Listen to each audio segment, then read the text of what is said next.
Ladies and gentlemen, boys and girls, step right up and gather round for a show like no other. Now, what we have for you today is something truly special. Welcome to the Black Sheep Narrative, where our badass hosts, Nick Esposito and Jon Klipstein, will be taking you on a journey. And that's what makes this podcast so damn special. Because it's all about the black sheep. The ones who don't follow the rules. The ones who carve their own path. So sit back, relax, get ready to have your mind blown. The Black Sheep Narrative is here, and it's gonna be one hell of a ride. So join us now, and let's get this party started. Let's fucking do it. Let's do it, baby. All right. We're live.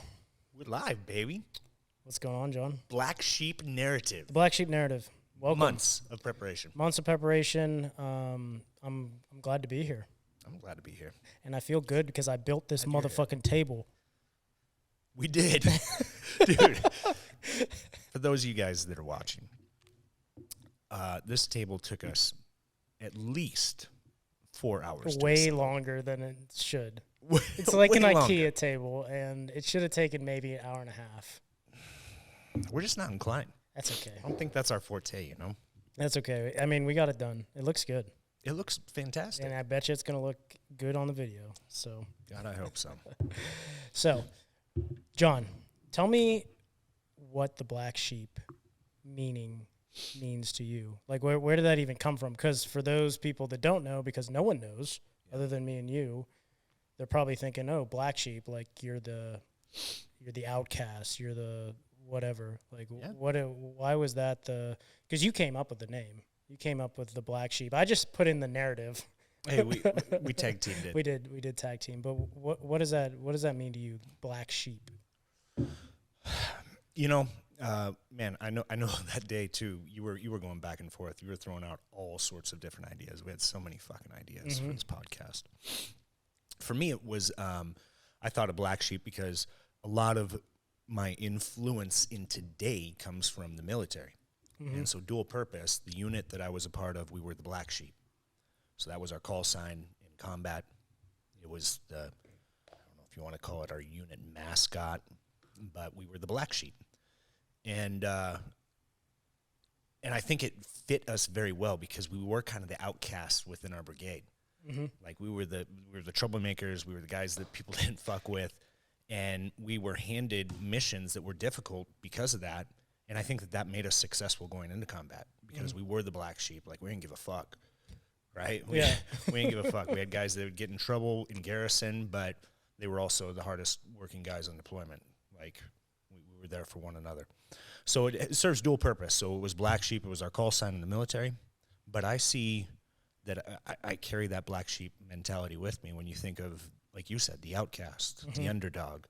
Like, it doesn't matter, even in sports. If it's not my team, like the Eagles, that I'm going for full steam, then I'm usually rooting for the underdog. Yeah, I was rooting for the 49ers during the playoffs just because of their rookie quarterback. Yeah, dude, and it's amazing. Like, the look underdog. how far they came.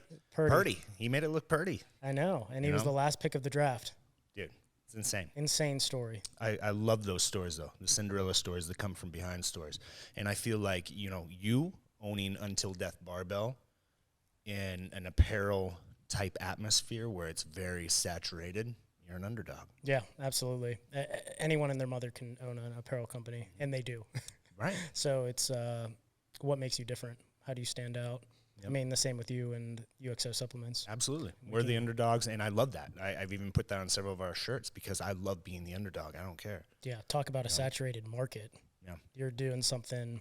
You're swimming upstream in supplement industry. And we're making it work because we continue to push forward, and we do it with no big-name athletes. I'm not paying, salaries to big-name athletes. Like, I rely on word of mouth and people to relate to who we are.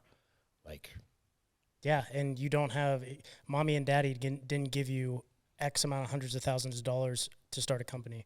No. This is off the back of you. This is – realistically, this is the back of the deployments and saving money over there and just putting your foot in the door and being like, okay, we're going to start on the ground, start from scratch, and we're going to build our way up.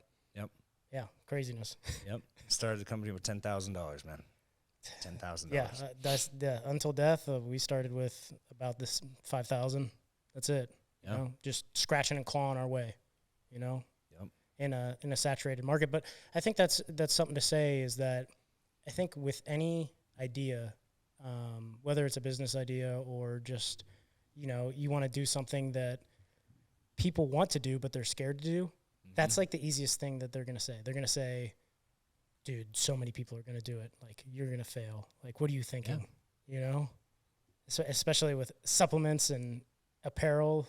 Yeah, it's crazy. Sorry. Like, I don't want to go down I don't want to go in the thinking, dark. Though, and it's crazy, dude. Like, I don't know if you've experienced it, but starting the company, it's really, I don't know. I see these posts where people talk about, hey, if you want to support your friends, like, who started a new company, like, share their company or post or, you know, follow, just support them in that way. You don't have to make a purchase. But it's interesting, when we started the company, I had like zero support from friends and family. I know. You know? And it still feels that way today in some aspects, and I'm fine. Like, I used to take it personal. Like, when I first launched the company, and people that I knew that were friends of mine wouldn't buy the products or weren't buying it, and I would get upset.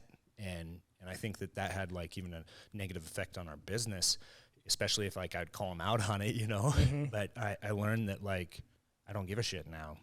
Like, I know what we stand for, and we continue to push forward. And, you know, you have to change your mindset. It's like, okay, they didn't buy my product, and I didn't do a good enough job promoting it. Yeah. I didn't do a good enough job of explaining why they need it. But now that we're bigger, it's like I'm seeing a lot more support from, you know, friends and family. I was gonna say, do you see it go full circle? These motherfuckers that didn't support you in the beginning, and they're like, oh, he's not gonna succeed in this, and then full circle around. Hey man, it looks like you're doing good. Oh wow, look at this warehouse. Yeah, wow, man, you have the space. Man, I should try some of your products. Whoa. Been around for 5 years. Yeah. I should try some now. But I mean, like I said, but you have to change that mindset. Like, there's a lot we didn't do right in the beginning. So yeah, I probably didn't present the best face for the company from a marketing aspect or from the product lineup aspect, or lessons learned. There's no playbook for this shit though. No.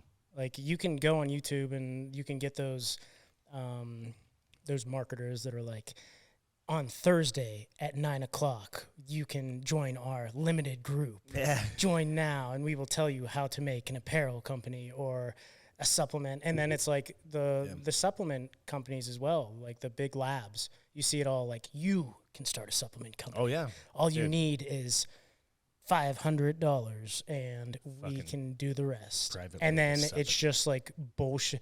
And what you're doing great. I think it's awesome that you are reviewing supplements and actually teaching people what to look for in their supplements, because I don't think that there's a lot of people, especially me, that know a lot about supplements and what they're taking. It's just like, oh, that label looks cool. I'm going to take it because it has a rhinoceros on it. Like, that's badass. He's jacked as shit. I'm going to get jacked as shit. Yeah, you see these fucking labels that have like killer clowns on them and shit. Yeah, and they're like sparkly and holographic, and it's like limited edition. Yeah. It's like, well, what are you putting in your body?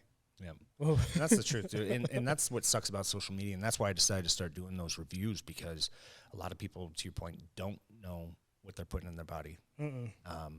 And there's so much misinformation out there. Like, I've gotten into disputes with other content creators on TikTok or Instagram because they're putting out misinformation, and people, you know, read into that shit and they take it as gospel because they don't know. It's you know, there's so much research out there to be done. It's the beauty and the curse, because when I started in powerlifting back in high school, so back in 2007, there was nothing out there, not on the internet. Like, we were still just getting bodybuilding magazines in regards to doing training.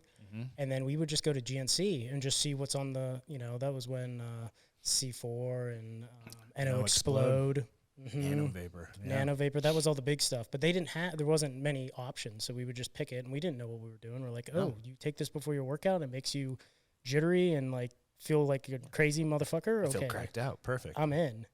But now it's kind of come, again, full circle, and there's so much good information, but it's also flooded with so much garbage out there that you don't know.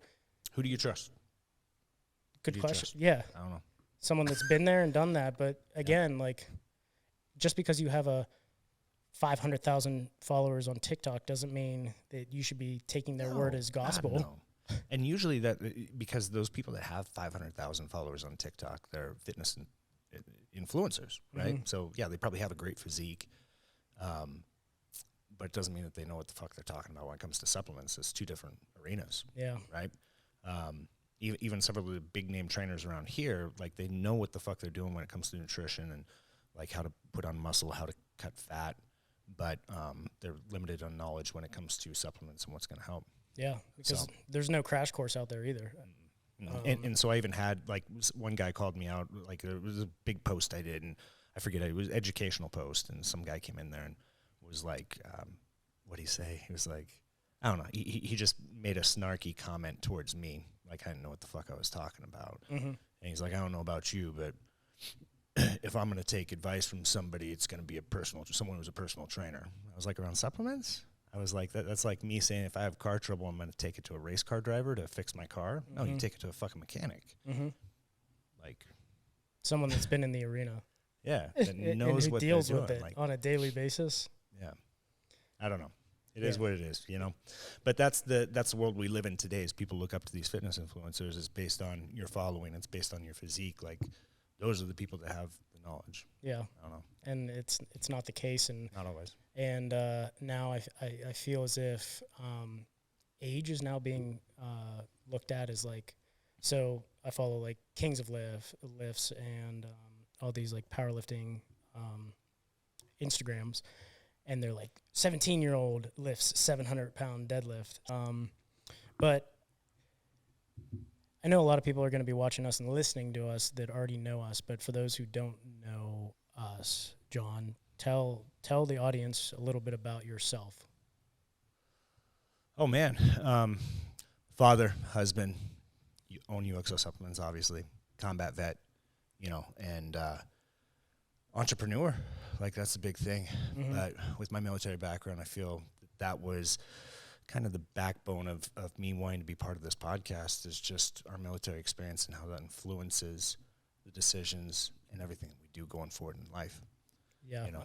Yeah, I agree. And leading into that, I think that everyone has a story, and I think everyone has a story that can influence other people. Even regular Joe Smo on the street that you think might not have a story probably has a story that can influence your life. Yeah. And I think that's what the podcasts in general do, because you're like, you look at all these there's a million podcasts out there, and sometimes I click a random podcast just to listen to, and you're like, oh my God, this is a good story. I've never heard of this person before. Oh, really? Yeah. So, what influenced you on making UXO supplements?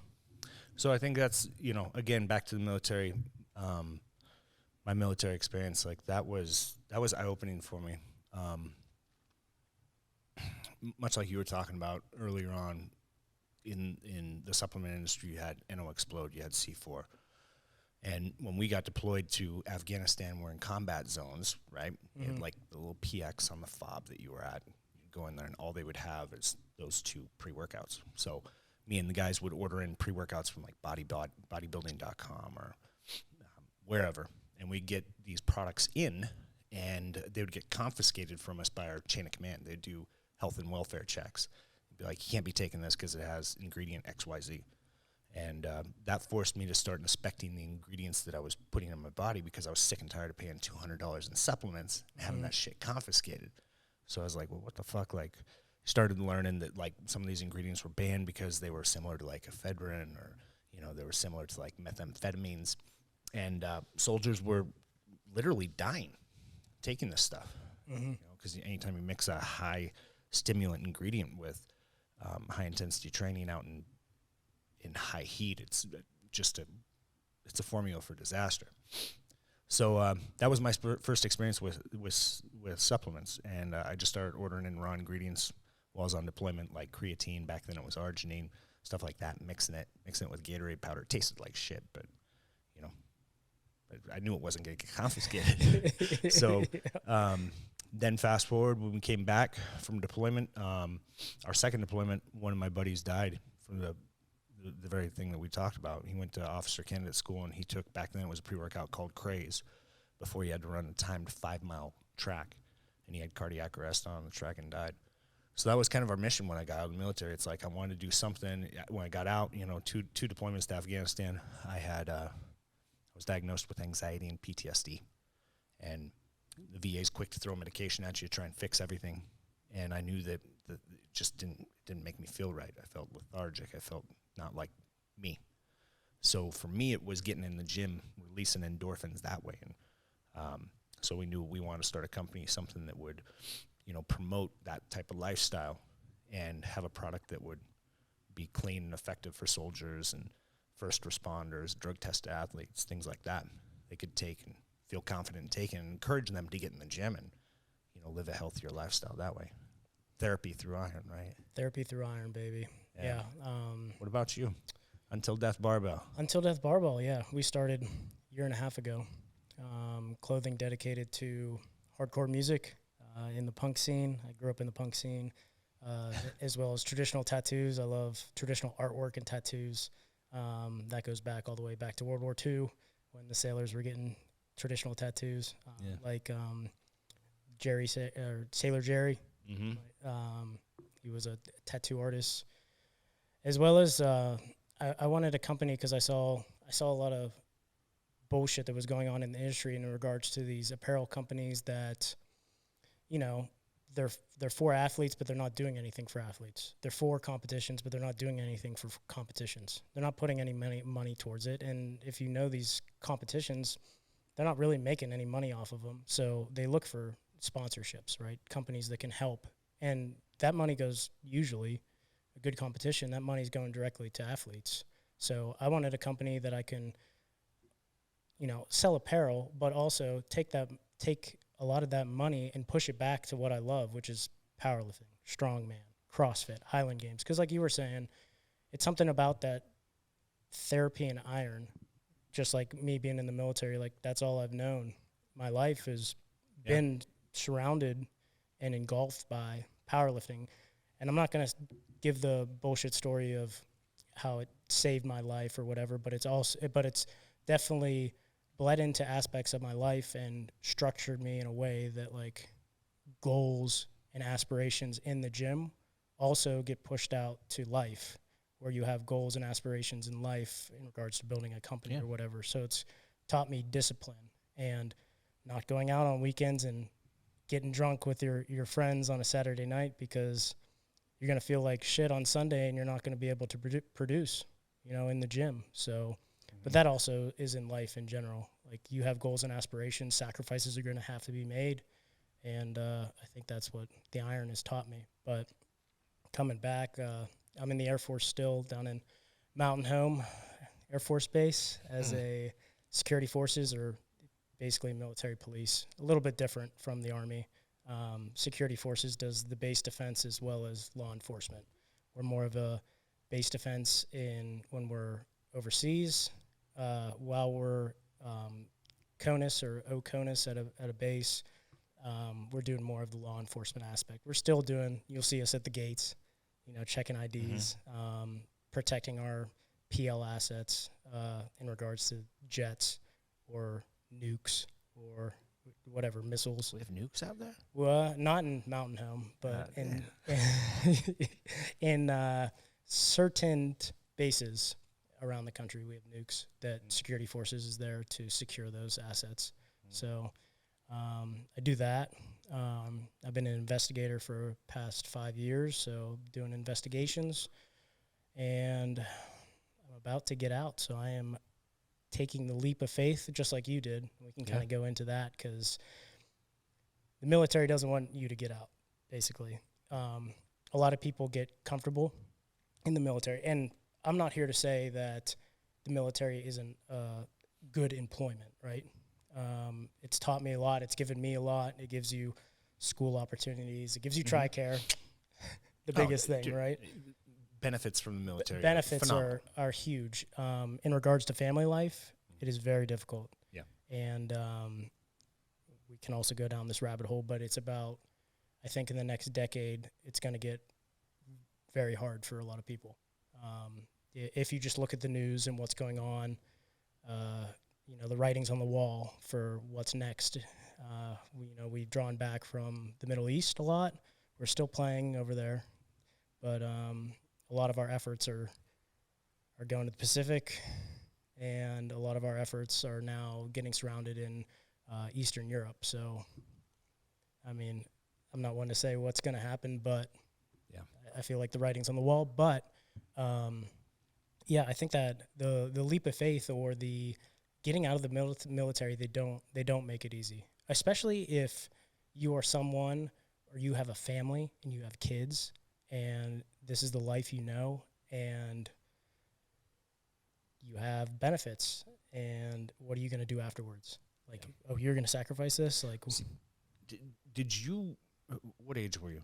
When I joined later, so I enlisted. I have a pretty crazy different story. I went to ROTC in college. I was in the Marine Corps ROTC at Virginia Tech, which is one of a handful of colleges that are also military academies. So we're looking at like Norwich or VMI or the Citadel or the Air Force Academy, as well as West Point. Virginia Tech, before it was a regular college, it was strictly a military college. And that's what got me interested and wanted to go. I wanted to be a grunt. So I got accepted somehow. Virginia Tech is a pretty difficult school to get into, and my grades weren't that great, but I got that letter because I was going to go ROTC, so I was like, let's do this. So I went in and did ROTC for the Marine Corps for 2 years, my freshman and sophomore year, so 2011 to 2013, I was in the Marine Corps ROTC. That time, in the Marine ROTC, you needed to get a scholarship to go to OCS. And we had about 15 people that were on scholarship that made it. We started with like 35, 40 people. It dwindled down to about 17 of us that were my sophomore year.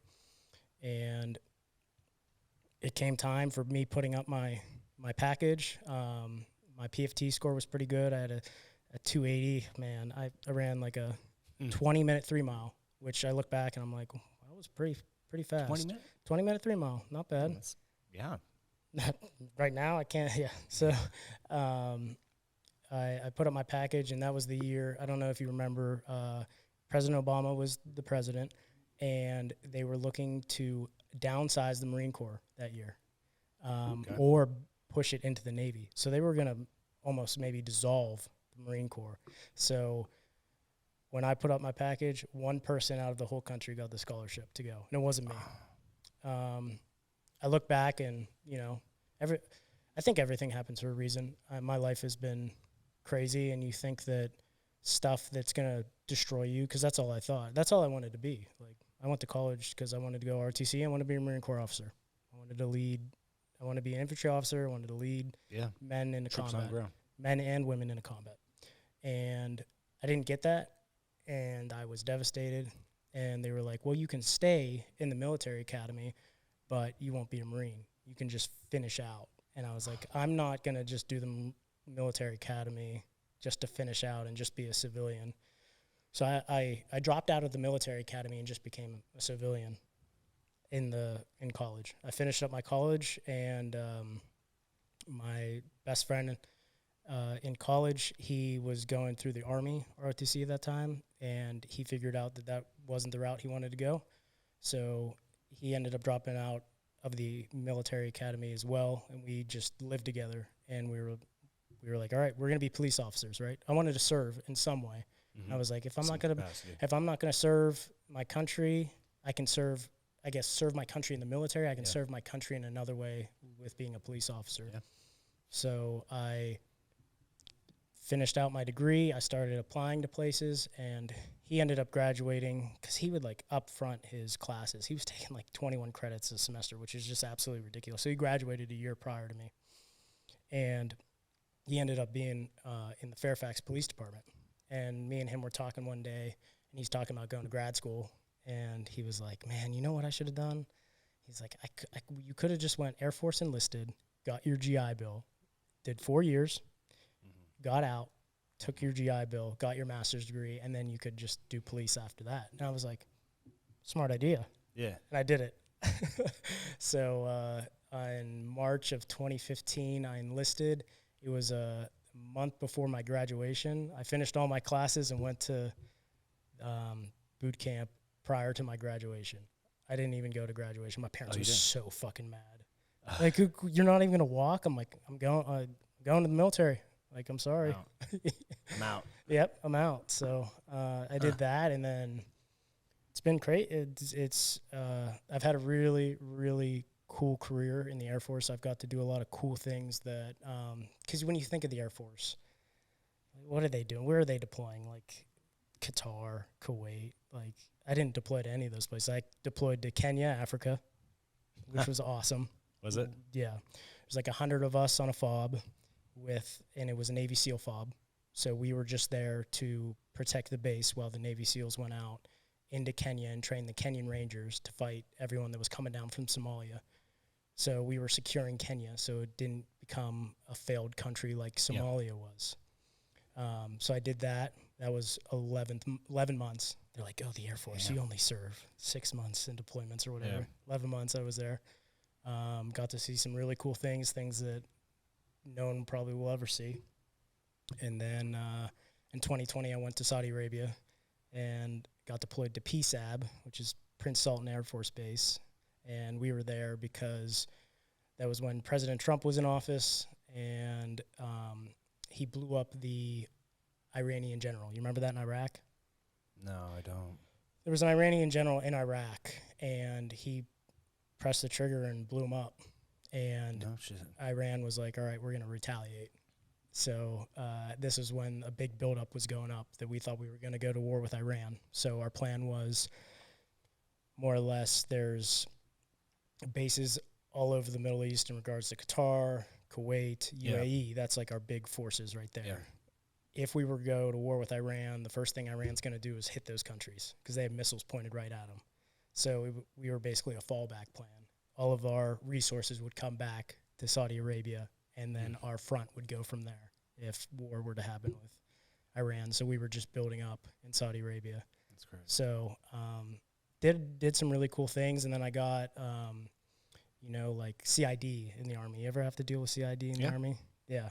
Yeah. Pretty cool. Criminal investigations. Yeah. So like NCIS. Mm-hmm. Yeah. Same kind of thing, but I got tasked with OSI, and that's our CID for the Air Force. So I was with them from 2017 to when I deployed in 2020. So I got to run all the criminal investigations and see behind the curtain of what's actually going on in the Air Force in regards to, we ran all the sexual assaults, all the rapes, all of the child rapes, all of that crazy stuff. And you're like, wait a second, you guys are vetted. Like this stuff happens in the military. Yeah. Like if people knew, but so I've had an awesome career. I've gotten a lot of like certifications and cool stuff like that. But my time is, it's funny because I started Until Death when I had foot surgery. I came back from Saudi Arabia in 2020, and my foot was bothering me because we were in those, as you know, those MATVs, monster trucks. Yeah. I'm like 5'7" on a good day, wearing all that gear, and it's like climbing up on a monster truck and then jumping down with 60 pounds of load on you. Yep. And my foot was killing me afterwards, and so I went to a doctor, and he was like, "Yeah, your bones are splitting apart." I'm like, what? He's like, "Yeah, no big deal." He's like, no big deal. He's like, I just need to fuse them back together, which fusing means he's just going to put a pin in my foot. He's like, you're going to be good to go in 2 months. Cool. I want to get back in it. I was tasked to go over to Italy. And I was like, okay, cool. Get a pin in my foot, 2 months. I'll be ready to rock and roll.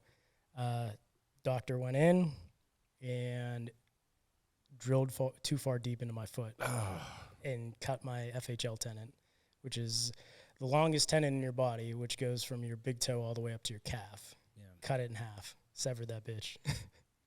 And he was a military doctor. No, civilian doctor, which is even worse, right? I got the green light to have a civilian do it. To have a civilian do it, and this is what happened. So 6 months later, I figure out that my foot's not good. Like, what's going on? So keep going to physical therapy, and we're running a play. There is no playbook for this because your tendon never gets severed, and it's in the bottom of your foot. It doesn't get severed. So I'm now starting to think like, what am I going to do? Like what's going to happen? I can't run. I can't do what I'm supposed to do in my gear and whatever. And I'm like, well, whatever it takes, start going to physical therapy every week. Like we're kind of making stuff up because there is nothing in the literature that says, hey, when this happens, this is what you're going to do about it.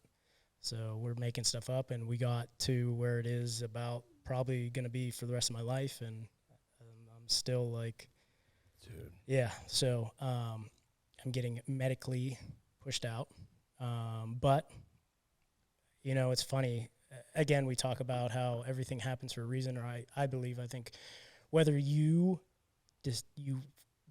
put a reason to something when it happens, or your life is a set of events that's already laid out, mapped out for you, whatever you believe. Mm-hmm. But that I was hung up, my foot was up, I was in a terrible, very dark place because I was like, what am I going to do now? Like, what happens if I can't powerlift anymore? Like, is the military done for me? Is my career done? And I never saw the military as a career anyways for me. I just wanted to serve. Yeah. But that, in this dark place, I'm like, what am I going to do?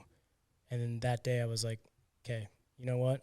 It's a better time than ever. And I started Until Death Barbell and never looked back from that. So sometimes the darkest of your days can turn out to be one of the best things that's ever happened to you. Whether you put that meaning to it or it was supposed to happen. Like, and I've been able to do more things with Until Death for athletes and competitions than I ever thought I would be able to. So, yeah. See, I think that's people need to be able to, like, you have a choice. When something's thrust upon you, how you react to it, right? So you can choose to become a victim, which we oftentimes see. And if you're going to be a victim of your circumstance, then it's always going to go a negative route, right? But people like you, I think that's what separates, like, black sheep or, from the herd, people that are the underdogs, people that want to achieve something, that want continue to push forward, is when an unforeseen circumstance is thrust upon them and it's not the best, it's not the optimal situation, they find a way to overcome those hurdles, or they go a different direction. They don't give up though, right? No, and it's easy in those circumstances too. Woe is me, right? Everyone's like, oh my God, I'm so sorry that happened. Whatever I can do for you. Mm-hmm. And it's like, you can't do anything for me. I can only do it for myself. Like one limp in front of the other for me. It's like, I'll figure it out. I'll figure out my way. I'll figure out my path. It's not going to be easy, but I'm not going to take this victim mentality to heart. Right. And I think that's what sucks, man, with our society today, is that we have too many fucking victims. It just feels like I look at how, what's the word I'm looking for? Entitled people are. I look at how even when I got out of the military, and I got out because I just knew it was wrecking my body. Like the military, to your point, like you have it worse off because you physically had to have surgery on your foot, but like it wears your body down. Going out on missions, like the 1 year I was over there for 13 months, and I think we did 392 missions. There were days where we went outside the wire multiple times in a single day to respond to a threat, and like you said, you're packing a 40-pound pack plus your vest, which is like 20 pounds, 8-pound helmet. Your M6 or your M4 weighs, God, I forget what the weight of it is. God, you had to have that memorized for the board too. It was like 6-7 pounds, right? So you're carrying all this weight, and it wears on your knees, it wears on your back, it wears you down. So I knew it was time for me to get the fuck out. But before I got out, I even saw the evolution of the soldier, where when I came in, I was a private. Like you talked about, come in, you were just a grunt. But I fast-tracked through the military to where I got promoted very, very quickly through the ranks, to where on my second deployment, I went from being a grunt to I had my own squad. And, dude, those kids in that squad, like, fuck. Yeah. Like, we're doomed. That's how I felt, because it's like no respect. They didn't want to do shit, whined about everything. Yeah. It was horrible. Yeah, war hasn't changed, but society has, right? Society has. We've gotten softer, and that's what I look at. It was like, and I even remember being on that second deployment, and my guys come over. I mean, shit, I had my laptop, but some of our guys shipped over Xboxes and like TVs and shit like that, and think about the guys back in Vietnam. What did they have? Nothing. Literally nothing. They didn't even have body armor. Drugs to get through the day. Right. Heroin. Right. So, and now it's like our society today, people need safe places and everything. You have to be so conscious of what you say as to not offend somebody, right? Because legal action could be taken against you. Like, people are to that extreme, whereas back in the day, like, fuck, in World War II, there were 18-year-olds, there were 17-year-olds lying about their age so they could go to war. Yep. What are we going to see now? Dude, people look for ways to get out of serving their country. Yeah. Right? Yeah. And now you have young people that are influenced by influencers that want to be an influencer. Yeah. That's what they want to do when they get out of high school, is to influence, whatever that means. What does that even mean? Who knows? They influence your choices of buying some product? Yeah. Is that what you're trying to be? Yeah.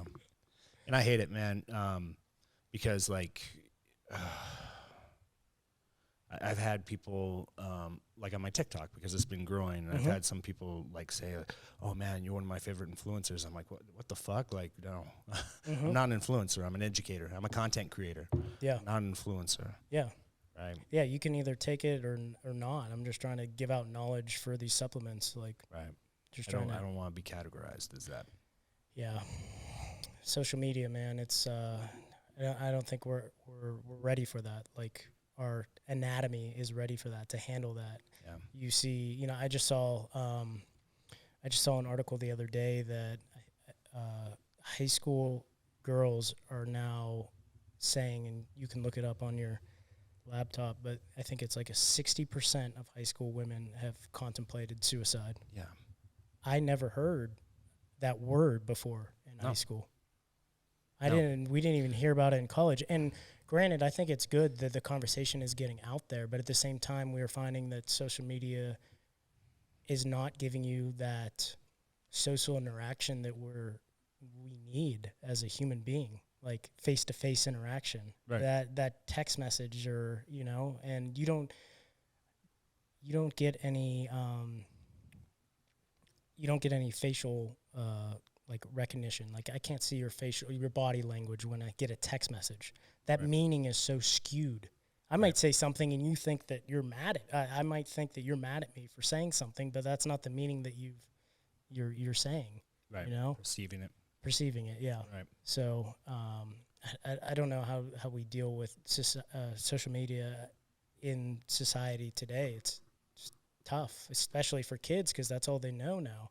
Right. And I grew up on the forefront of it. Like, I don't know if you remember Zanga. I had Zanga back in the day. It was like before Facebook. Zanga? Yeah. Yeah. Look, Zanga was like what? Yeah, it was like I'm trying to think. People listening to this podcast are going to be like, Zanga, God damn, he's old. Yeah. What the hell's Zanga? It was like a social media platform before MySpace.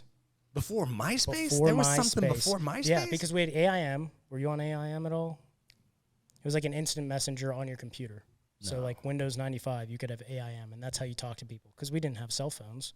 So you would just get on your computer after school and go on AIM, and then you would have you could put like an away message. You would have like a little bio section that you could put of yourself. What the Yeah, AIM was badass, dude.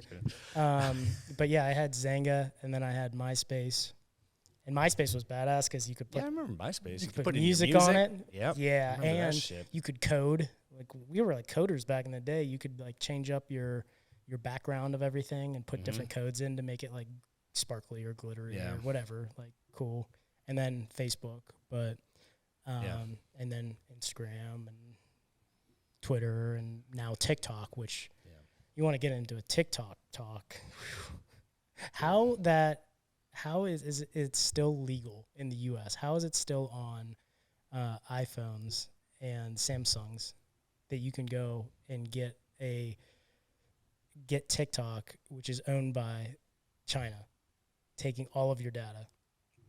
Like, do you ever see the Joe Rogan clip where he's talking about all of the... and they read through like the terms and conditions. And like, I don't know. Like me personally, I'm not worried about it. Like, they can have all my fucking information. I think I don't know what they're gonna get from it, you know. Yeah, but they're just playing the long game over there. Yeah. I mean, now they're sending balloons over to try and see what we're doing too. Dude. And the trains are derailing. Like, what the fuck is going on? Crazy times right now. It's crazy times. Yeah, the balloon things. I don't know. I don't know how I feel about the balloons. Dude, I just don't know why we didn't shoot them down sooner. But it's like, fuck it. What are they gonna gather from?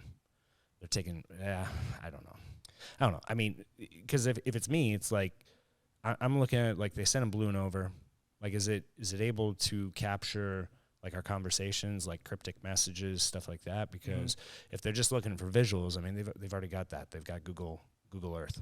Yeah, and they have China has satellites that can, like, see all the way down. Right. To see Well, people. that's the other thing I brought up too. Is like, don't they have satellites up in space too? Yeah. I mean, that shit's capturing us too. Yeah, we have satellites up there too. That's capturing shit on them. Yeah. But the most plausible thing that I was reading into is that they're trying to test our radar systems to see if there's any, like, weaknesses, patterns that they can do in the air that will not be detected by our radar systems, especially over our Air Force bases, which have nukes in them. Yeah. So, I don't know. Yeah, I mean, it's scary. Like, don't get me wrong. I'm not trying to discount it at all, but fuck those guys. Truly. Truly. But you're right, dude. It's like the world we live in today. There's so much craziness going on. There's so like much. The derailment scares the shit out of me because no one's really talking about it and hearing about all the carcinogens that have been released into the atmosphere. And fish are like, there's like one of the ponds over there had like 3,400 just dead fish just floating from the carcinogens. And it's like, goddamn, like, it could potentially cause cancer to how many millions of people that live in that area, and they're not even really discussing it on the news. No. Not as much as I guess I would expect them to. It's one of the worst man-made disasters of all time in the U.S., but we're not discussing it. Right. And the Turkish earthquakes, like that's crazy to me too. Like 30,000 people dead. Yeah. I know you were 10 talking times. Like when I put it out, when we went to donate to the emergency, what is it, the IRC, the Emergency Rescue Unit. At that point in time, I think it was 7,000 people were confirmed dead. And I was like, Jesus Christ, that's over twice the number of people that we lost during 9/11. Yeah. Like, that's a huge thing. But now it's great. It's 10 times the amount of loss that we faced from 9/11. And UXO was able to push, what, $700? I think at the end, it was closer to 1,000 that we actually got. Yeah, because you were doing the T-shirt sales. All the T-shirts went to the all fund. the profits from it. Yeah. That's awesome. Yep, just that one design. So, I mean, it was a good effort, and while it's a small drop in the bucket, like, I mean, it was just heartbreaking watching the news, and they're pulling like one lady gave birth to a child in the rubble. Yeah, the child survived, and she didn't. It's like you hear these stories, and it's heartbreaking. Yeah, like Jesus Christ, and with them being over in Turkey and Syria and that part of the world, the efforts they have, the support they have is very, very limited. Right, so. Yeah, that sucks. Yeah, it sucks. Going back to the black sheep narrative. Yeah. Where do you see this podcast going? Like, what do you want people to know about what they should tune into? Because, again, like we talked about, the flood of supplement industries and the flood of apparel companies, like, there's saturation everywhere. In the podcast industry, there's... How much different? No, it's the same thing. It seems like everyone has a podcast now, but what makes us different, or what do you see makes us different as a podcast versus someone else that they can just go and listen to on their commute? Man, you're making me think a lot more. Yeah, than I was expecting to. Yeah, well, when you tune into the black sheep narrative, that's what you're gonna get. Let's challenge the status We're quo. gonna challenge people to think. Yeah, no, I think with us, we're gonna be a mixed bag. I mean, hopefully. Like, I don't know. I always have fun conversations with Nick because, we've got sick and twisted sense of humor, and I think that just comes from the military as well. But with Black Sheep, I foresee this podcast, number one, is talking about entrepreneurship, talking about self-development, and calling a spade, like when people need to stop being pussies. Yeah, that's also true. And be real. Mm-hmm. And, but, you know, I also want to use it as a platform to share my narrative. Like when we have current events, things that are going on in the world, I sometimes I need to get it out. And regardless, right, wrong, indifferent, it's just going to be us vocalizing our thoughts, our, what's the word I'm looking for? I don't know. What are you looking for? Maybe our perception on what's going on in the world. It's a good word, perception. Right? And the main reason being is because, like you said, we live in a crazy world. And every day I go home, I watch the news, and I feel like I just vent to my wife, like, what the fuck is this, you know? Mm-hmm. And we got to get it off our chest. But I feel that when you tune into a podcast and you hear these, and it opens discussion. It allows, like, it's not me, again, trying to influence anybody's thoughts around politics or what might be happening. But it's to open up discussion. It's to have that, here's my thoughts on it. If someone has a different thought, I love that. And I hope that people will engage with us in the comments and have a deeper discussion. But yeah, I'd say mixed bag. I know we're going to talk a lot about fitness, whether it be powerlifting, whether it be, you know, gym stuff, supplements, apparel, current events, politics, everything. Yep. We're also going to, at least for me, what I see this podcast, overcoming adversity, I think, is a big theme of this podcast. And I like talking to people about their struggles, because struggles are for everybody. Everybody struggles in somewhat shape or form in their life. Just because someone has it easy, or you think they have it easy in regards to they have an easy upbringing, whatever you perceive as an easy upbringing, right? Maybe they grew up rich or whatever, but the hardest day of their life is still the hardest day of their life. And we can get those stories out there, and hopefully that helps someone out there, you know? Yeah. But I like that. I also like talking about entrepreneurship, because as you kind of talked about, working from the ground level and building something up, like with Until Death, dude, I had no fucking idea what I was doing. No. In the beginning. You just figure it You out. know, you've kind of figured it out as you go. Such is life. Yeah. I think talking about entrepreneurship, talking about lifting, talking about current events, bringing on anyone that wants to talk about their life, that has cool and interesting stories, which I believe everyone has a cool and interesting story. You just got to ask the right questions. And that's why I love doing podcasts, is asking hard questions to make people introspect about their life. And, you know, maybe it's something that they've never thought about before. So, but it's live, so better give a good answer. So there's this thing on TV, man. I can't find it, but it's on the History Channel. So there's this show where they basically take people, just everyday people, and they put them through kind of like Bud's training. Okay. And what's funny, like just you talking about, I'm going to ask the difficult questions, because people have a cool story. You just have to know the right question. You have to push it out of them. They bring these everyday people in, send them through Navy Bud's training, and like they have people quitting left and right. But the people that stick around, they end up putting them like through an interrogation where they fucking throw a hood over their head, and they like handcuff them and shit, and they bring them into an interrogation room, and they sit them down, and they rip the freaking thing off of them, and every single one of them, when they do it, they're all like trembling and like crying. They're all emotional. And they're like, why are you emotional? And they're like, because I didn't know what was it. Like, they're freaked the fuck out because they were just like kidnapped through part of the training. And they're like, and they'll be like, why are you here? Why are you here? And they all of them give a bullshit answer, like, because I just want to test myself. And they're like, no, bullshit. Why are you here? And they push them. And usually, like, it comes out, and it's like, you know, they're there because, you know, the one guy's grandfather served in World War II, and he raised him as a kid, and he, you know, he was always a rebellious kid and treated his grandfather like shit. Now that his grandfather's gone, he's gone through this, like, you know, in his head to where he's like, man, I miss my grandfather and I wish he was still here. And I feel like I was so disrespectful. And he went through this training to try and become closer to his grandfather in the afterlife, you know, and they're bawling and they're, you know, and you see these like Navy SEAL instructors like looking at him like, oh shit, like that's a pretty deep answer, you know.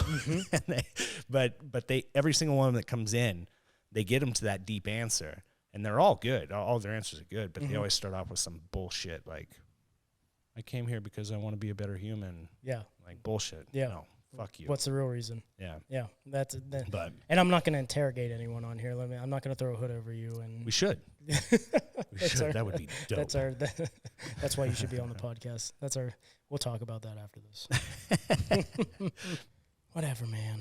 But yeah, I think there's a lot of opportunity and a lot of people out there that have really cool stories that don't have the platform to share it, regardless if they, you know, have social media. And a lot of people don't want to share, you know, hard stuff. And I get it. Like, it's hard to come on a podcast and know that you're going to get recorded and anyone and everyone can hear that. But at the same time, like, your story might change a person's life. Yeah. Someone that's in the same situation that thinks that there's no one there for them, that no one that ever has been in that situation. And there's like, man, I'm sure that we can find someone that's been there and they can talk. And so that's what I think. Yeah, that's a good point. You know, I know in the military they talk about, well, obviously we have the suicide epidemic, with the veteran suicide epidemic, right? Yeah, they say, 22 a day, but realistically, if you actually look into the numbers, it's more than that. Yeah, it's probably a lot higher. Mm-hmm. But the thing that I kind of noticed, and, you know, coming in, that's why I asked you earlier, like, how old were you when you entered? You came in a little bit later, right? You didn't come in right out of high school. Yeah, 22 or 23. So you had experience outside the military. Mm-hmm. And for a lot of these, and I feel like this is fueling the issue, but a lot of these younger kids come into military right out of high school, right? Mm-hmm. And many of them join the military. Like, you think of kids that come up in good upbringings, they probably do real well with grades. They're going to get scholarships. They're going to go to college. Mm-hmm. And it's the troubled kids. It's the ones that generally don't have good grades, don't have a good support system, where they don't know where they're going. Mm-hmm. Like, where am I going to go? I can't afford a trade school. I can't afford college. So they go to the military. And I feel that sucks because, you know, they go through the military, they get into combat. After they've been in the military for so long, it's all they know. Mm-hmm. So to your point, like, people get trapped into the military because that's the only lifestyle that they know. Mm-hmm. But when you've been to combat multiple times and you have PTSD, and you don't have that strong support system at home, like, what do you do with it? Like, and I think that's where I was fortunate with, because I've had friends that have committed suicide, that have taken their lives, that have been to combat. And I was always fortunate that when I came home after a deployment, I had my family there. I had my wife. I had my daughter. I had good parents at home that would listen. Mm-hmm. Wasn't an issue, but I feel for some of these young troops that get into the military and they don't have that support system. Yeah, what happens when you don't have that after going in the initial invasion of Iraq, or you're in Afghanistan, or you're in any combat zone and you actually get into combat and then you come home and you have nothing. You know, you try to get back into society and you realize that there's only a handful of people that really understand what you went through. And you might not have that person. And what happens if you lost that person during combat? Yeah. You know, like, the only people that know what you've gone through is the people that you've been there and done that with, you know? So it's difficult when, say, you go home and you talk to your dad or your mom or your spouse and you're trying to explain what you saw, and it's like, you can't. You normally don't have that conversation, right? No, you can't have that conversation. But if you have them there to support you, like, they understand that you have PTSD and they understand that you have anxiety, and, you know, they're still loving it. They're there for you. And, those are the things that get to me, man. Yeah, no, that gets to me too, because I think the military, if we go back to talking about the military, they try their best for what they have to help people that are come back.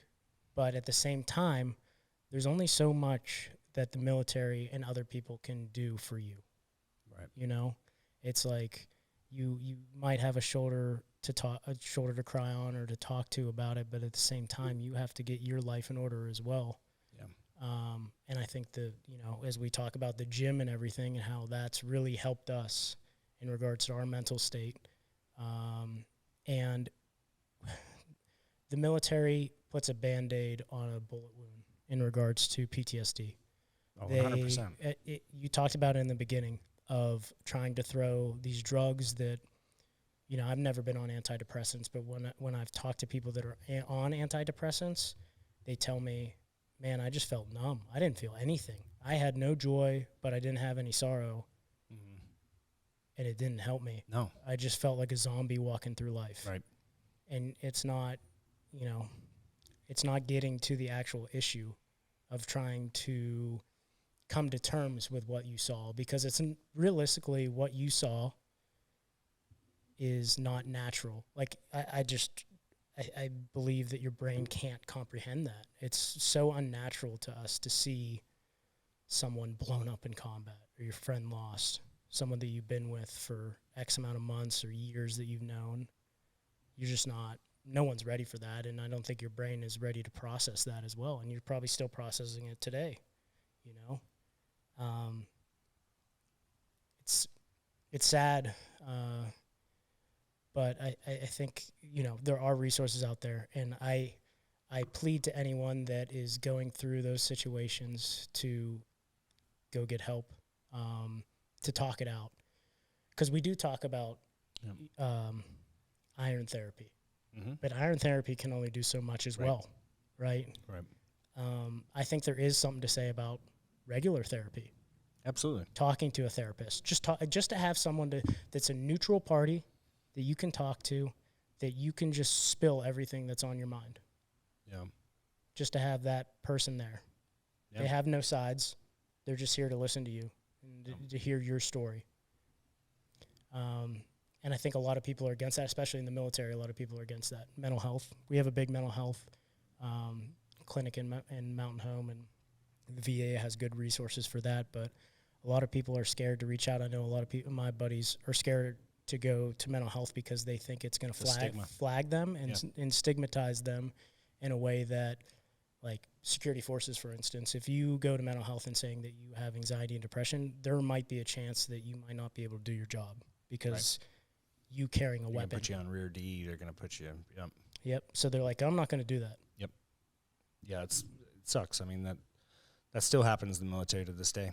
But, yeah, there's other things, too. And I think we'll have my buddy Chad on, and we'll have to talk to him, too, because I know, like, the FDA now has even approved the use of microdosing, like mushrooms.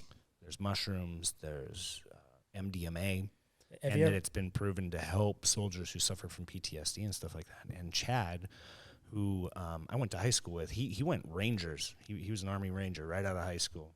And I think he was a sniper at one point, but yeah, he started up a nonprofit organization. They sell apparel. Mm-hmm. It's Mental Joe Apparel. And they sell apparel, and they take the profits from the apparel sales and they dump it into this mushroom treatment.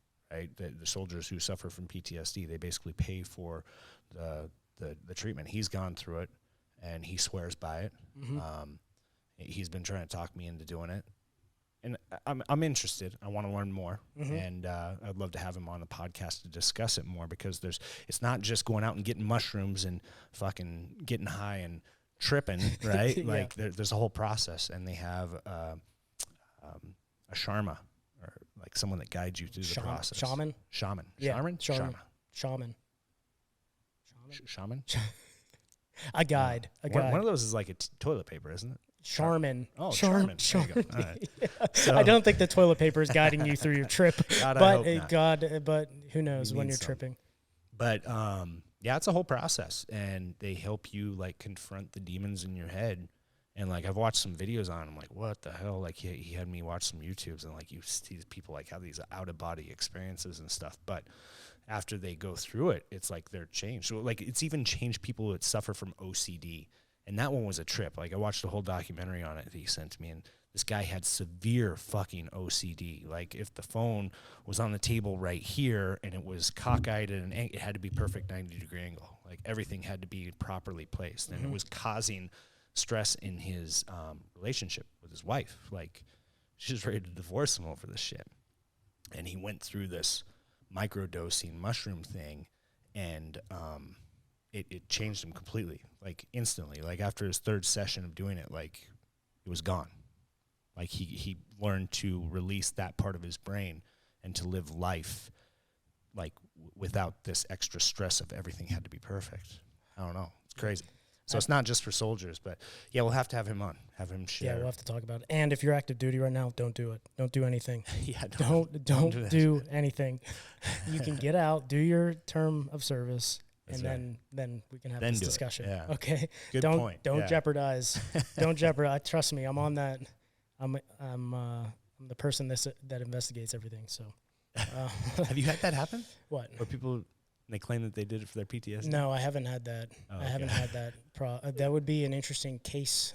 I don't know how they would do that for lawyers and whatnot, but there is no sympathy or Right. for that when you're in the military, right? Right.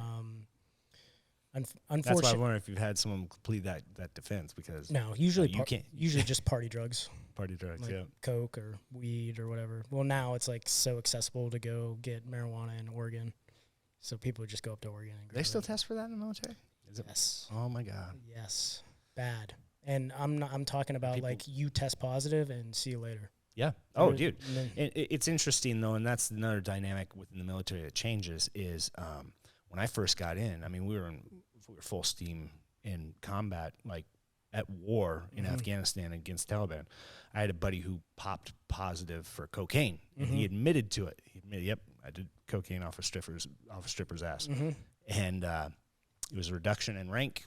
He had a fine, but he got to continue to serve. And why? Because we're at a time of war. But when we're not in a time of war, you started screwing up. Like when we came back from my second deployment, we started downsizing. They were offering early retirements, trying to get people out. And then it became, oh, DUI? Yep, you're done. Done. Like it didn't matter. You fucked up anything, you were done. That's how Crazy. it is. And different branches have different things, but the Air Force is very sticklers. And granted, you signed on the dotted line, right? Yeah. You said that you would not do these substances when you went in. You know the consequences if you do.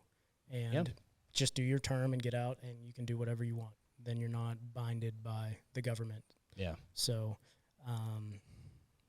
yeah, just a lot of party drugs, and so and it's unfortunate, but you should know better, right? Yeah. Yeah. Stupid kids, stupid choices. Well, you like know? we go back to being. Could you? We've had this conversation before. Could you imagine joining at 17 years old? No, I couldn't. I couldn't. wouldn't I have couldn't. made it. I wouldn't have made it either. No. I have no life experience. Like Yeah. I would.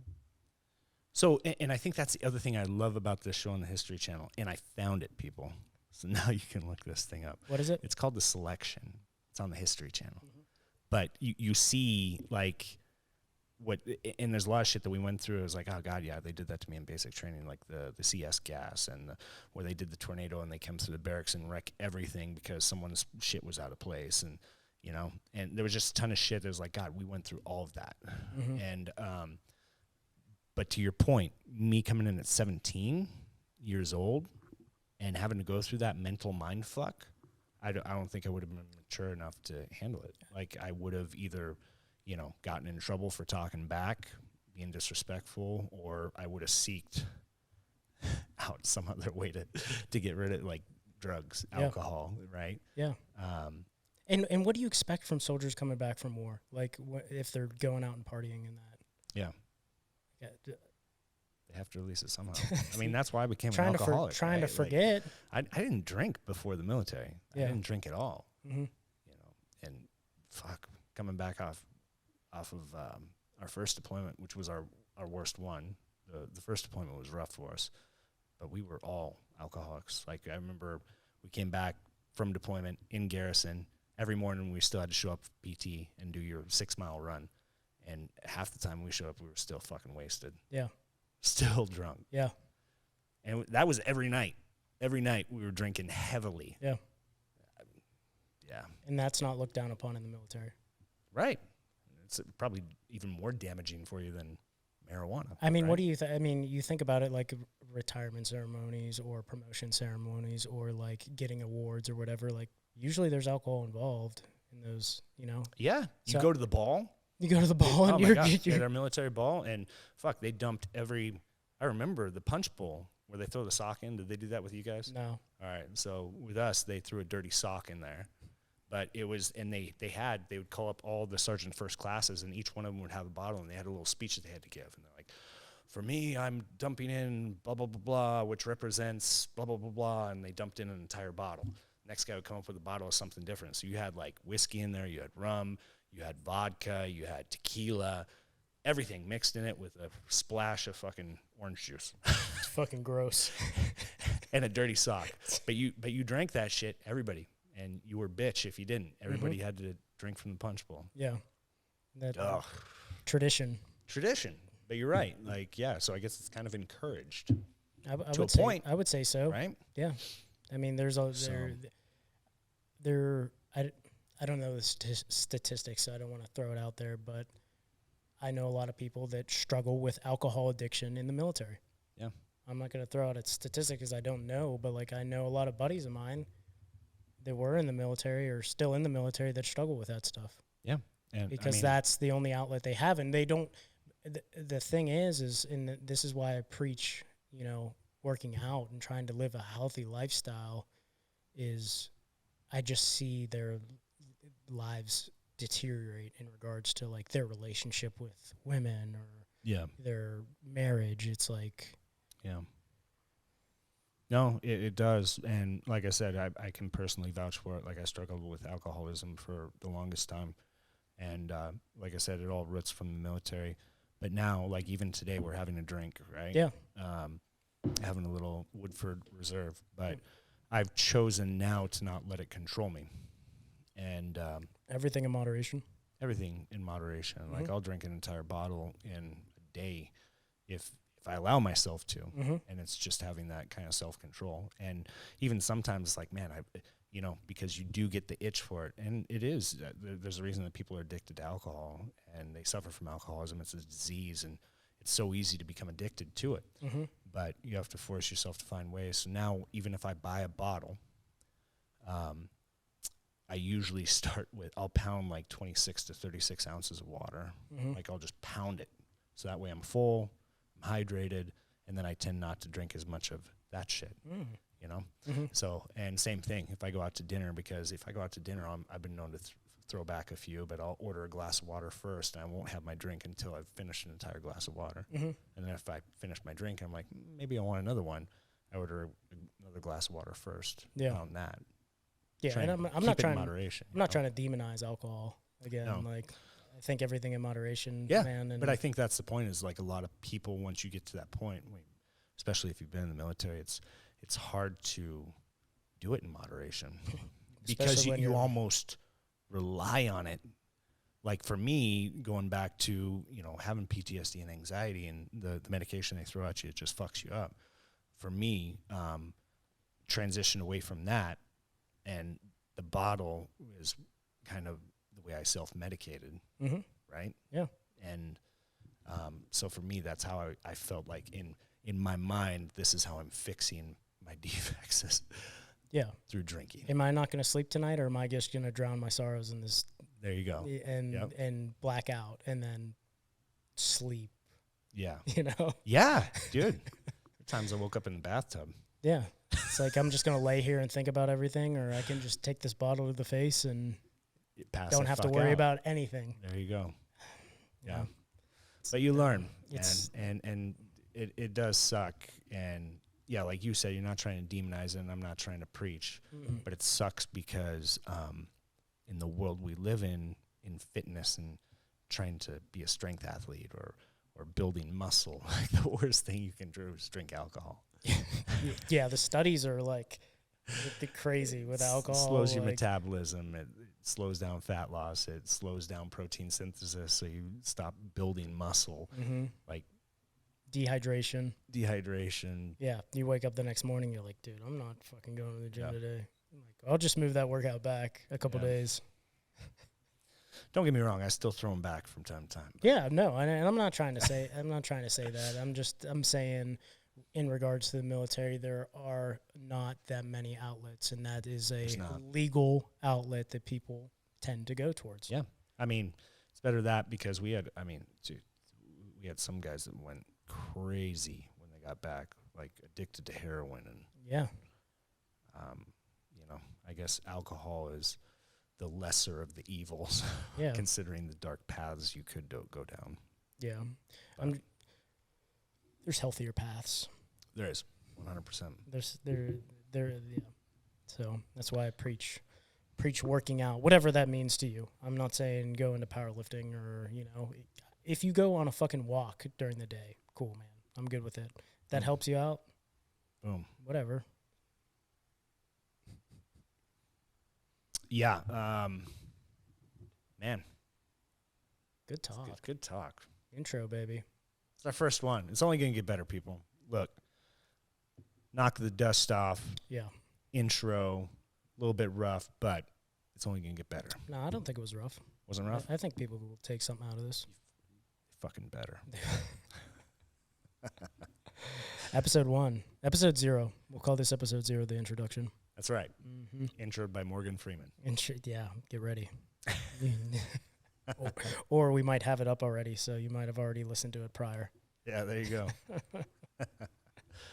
Cool. Well, all right, brother. That's all. That's all. I'm excited to see where this goes. I'm excited to have the conversations and the guests that we're going to have, and we're going to get deep, and I'm going to ask some hard questions because I think they need to be asked.